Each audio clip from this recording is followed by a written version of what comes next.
Welcome to this video demonstration of how CA Database Analyzer can help you to maintain and improve the performance of your HAL-DB databases. CA Database Analyzer for IMS for ZOS provides powerful analysis information that enables database administrators to ensure data integrity, to maximize database availability, and to make the most effective use of system resources, and all without taking your database offline. CA Database Analyzer can perform analyses of the physical and logical structure of your IMS databases, the integrity of your database datasets, and the used randomizer exits. So let's take a look at a simple Database Analyzer batch job. In the DBA control DD, you can specify a function equals analyze and the name of the target database. Many other keywords are available, and you can find a complete list in the product documentation. The link is provided at the end of this video and in the description below.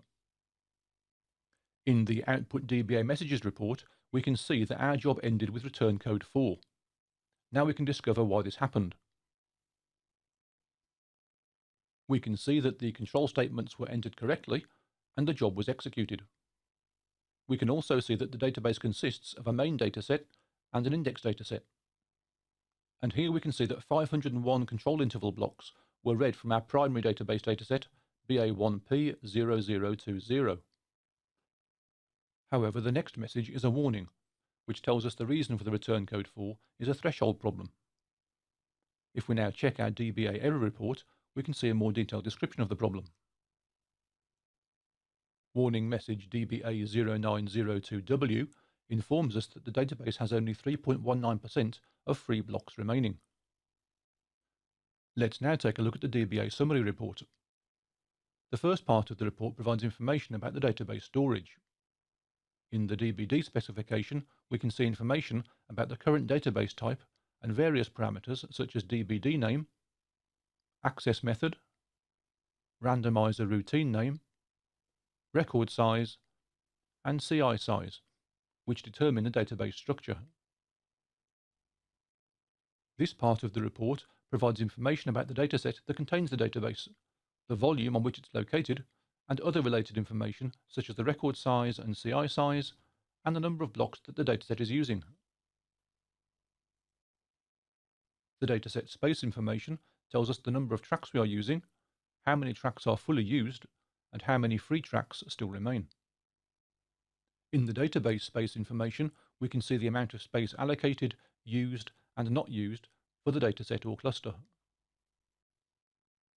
The database overhead information provides a breakdown of the IMS overhead bytes value that's reported in the database space information table. Scrolling down, the database record statistics tell us how many records and segments the database contains.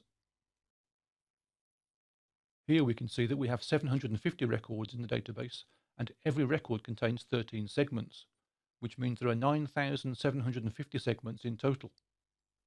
The average record length is 635.3 bytes. The database block information provides a count of the blocks, records, and control intervals, or CIs. In this example, we are using a vSAN dataset, so there's one control CI. There's one bitmap block for our CI blocks, and we can see the number of full CIs that contain a root anchor point. The number of CIs with free space means the number of CIs that are large enough to hold the shortest segment defined in the DBD. Here we can see there are no CIs in the overflow area, so the overflow area contains only data blocks. Finally, we have a summary of the total number of CIs and the number of bitmap free CIs, which are CIs with enough free space to hold the largest segment. Scrolling down again to the free space statistics, we see an overall picture of the free space in the database. The first line shows us there are 8 CI blocks. Each block contains 1008 free bytes, giving a total of 8064 free bytes, or 1.57% of the total dataset space. The next report is the route placement report, which identifies the displacement of a route from the home block returned by the randomizer routine.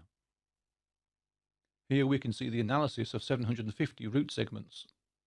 We can also see that there is a high number of blocks offset from the home block, which would normally be resolved by database reorganization. However, in this example, the root addressable area is set to 500, so this would need to be increased before running the reorganization job. The anchor point usage statistics provide a breakdown of the number of blocks or CIs per number of wraps used. This report helps you to quickly determine the effectiveness of the randomizer routine in using all the available wraps in all root addressable blocks or CIs. The root physical synonym chain analysis helps us to understand the number and length of the chains into which our segments are organized. The table summarizes for each chain length the number of chains and the required number of I/O operations to reach the linked segment. This report is produced for root segment synonym chains, physically dependent twin segment chains, and logically dependent twin segment chains. The segment distribution statistics provide information about how segments are distributed between the root addressable area and the overflow area. In the table, we can see the number of segments, their level in the hierarchy, and the segment code. In this example, we have 750 instances of the root segment with the name custroot, and no occurrences of this segment in the overflow area. In the segment pointer statistics, we can see there are 500 control intervals with a root anchor pointer. We have a detailed report of the wrap1 pointer, which is pointing to the custroot segment. 113 of them have a pointer value of 0, which means they are not used at all. Another 337 pointers are pointing to the custroot segment located in the same control interval. 35 pointers point to the custroot segment located in a different CI, but still on the same track. The remaining 15 wrap1 pointers are pointing to custroot segments located in other CIs within the same cylinder. Further down, we can see the DBD report for the custroot segment. It specifies that the prefix length is 18 bytes. We can see the maximum data length is 48 bytes, and the minimum is 20 bytes. We can also see the minimum, maximum, and average length of the custroot segment in the database. In the table, we can see the number of segments in each length range. For example, there are 56 segments that are 42 to 43 bytes long, which is 7.47% of all custroot segments. The next table displays all pointers in the prefix for the custroot root segment. There are physical twin forward pointers, and there are physical children first pointers for 3 dependent segments. Because this root segment has variable length specified, there is also a variable segment split pointer. Let's focus on the physical child first pointer, pointing at a level 2 dependent segment. There are no pointers with a value of 0, which means that all root segments are pointing to at least one level 2 segment. In 722 cases, the pointer is pointing to the same CI where the parent segment is located. This represents 96% of all occurrences, which is very good for database performance.